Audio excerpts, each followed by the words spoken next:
दुनिया में न रहे, उसके बाद भी वो पैसे आने की गारंटी हो, उसी को कहा जाता है सुरक्षा। फिर उसके बाद बात आती है दान पुण्य। दान और पुण्य। फिर उसके बाद आती है विदेश यात्रा।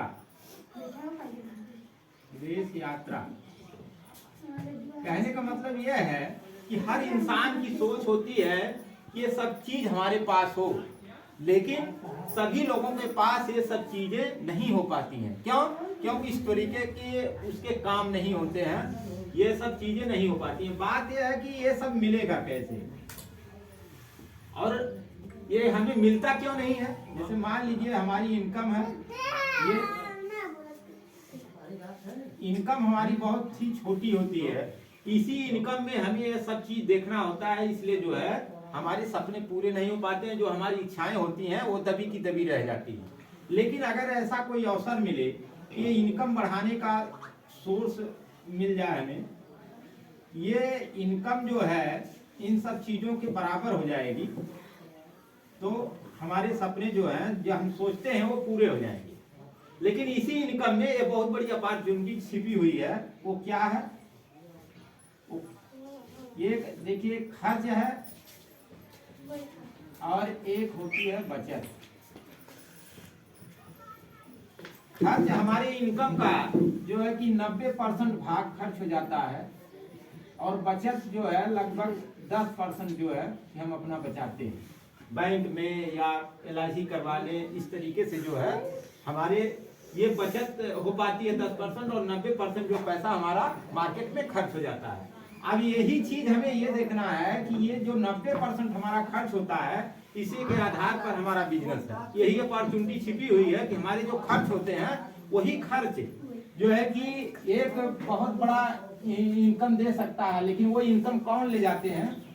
जैसे अब यहाँ पर हमें जो देखना है कि ये होम केयर, अगर हम अपनी घरेलू संबंधित सामान यूज करते हैं, मार्केट से ले आते हैं, जैसे कपड़ा धुलते हैं, बर्तन धुलते हैं, ये होम केयर संबंधित कुछ भी सामान हम ले आते हैं तो ये मार्केट में जाता है। फिर उसके बाद पर्सनल केयर की सामान हम ले आते हैं। फिर उसके बाद जो है स्किन केयर और ब्यूटी केयर के सामान आती है। फिर उसके बाद आता है हेल्थ केयर की सामान हम मार्केट से लाते हैं, और एग्रो केयर के सामान हम मार्केट में लाते हैं। अब इसी तरीके से ये सब सारी चीजें जो है हम मार्केट से लाते हैं। अब ये देखा गया कि 90% ये सब इन सब चीजों पर हमारे पैसे खर्च होते हैं। अब ये पैसे अगर खर्च होते हैं तो किसी ना किसी का टर्नओवर बनता है। अब वो टर्नओवर जब बनता है तो कोई ना कोई पैसा बनाता है। ये सर्वे किया गया कि अगर कोई भी सामान कंपनी में बन रहा है, ये देखा गया, सर्वे किया गया, तो देखा गया कि 40% में वो सामान कंपनी में बन जाता है। अगर 40% में बन जाता है तो कस्टमर तक आते आते 100% एमआरपी रेट पर ये सामान मिलता है। अब यहाँ देखा गया कि 40% में सामान बना और 100% एमआरपी रेट पर कस्टमर तक सामान मिला। तो कहने का मतलब ये है कि ये बीच का भाग जो है 60%, ये बीच का भाग 60% ये इन लोगों के जेब में जा रहा है। कहने का मतलब ये है कि हम ऑलरेडी वही काम कर रहे हैं, फिर भी कोई ना कोई पैसा तो बना रहा है, हमारे जेब से पैसे इन लोगों के बीच में जा रहे हैं। कौन कौन लोग हैं? जैसे CF एजेंट, इनको कहा जाता है कैरिंग एंड फॉरवर्डिंग एजेंट। फिर उसके बाद होते हैं डीलर, होते हैं स्टॉकिस्ट, होते हैं स्टॉकिस्ट के बाद होलसेलर होते हैं, होलसेलर के बाद रिटेलर मतलब फुटकर दुकानदार। इतने सारे लोगों का ये चैनल बना हुआ है, और ये मार्केट में यही चीज हो रहा है पीढ़ी दर पीढ़ी। इसी तरीके से हमारे जो पैसे हम अगर 100 रुपए कमा रहे हैं तो 100 रुपए हमारा मार्केट में इसी तरह भाग जा रहा है।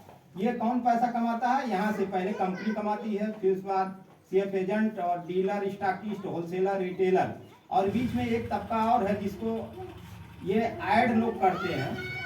ऐड करने के बाद ही हमें पता चलता है कि मार्केट में ये सामान आ गया है। कहने का मतलब इतने लोग मिल करके ये 60% का भाग ये अपने जेब में भरते हैं। इन्हीं के सपने पूरे होते हैं, इन्हीं के बच्चे अच्छे स्कूलों में, अच्छे गाड़ियों में विदेश यात्रा करते हैं, हर चीज इन्हीं के बच्चे करते हैं। लेकिन एक कस्टमर का बच्चा जो होता है प्राइमरी में जाकर के पढ़ करके वो ढंग से अपना एजुकेशन नहीं ले पाता, क्योंकि ज्यादातर पैसा तो कस्टमर ही खर्च कर रहा है, लेकिन सपने इनके पूरे होते हैं। लेकिन इसके विषय में सन 1959 की बात है।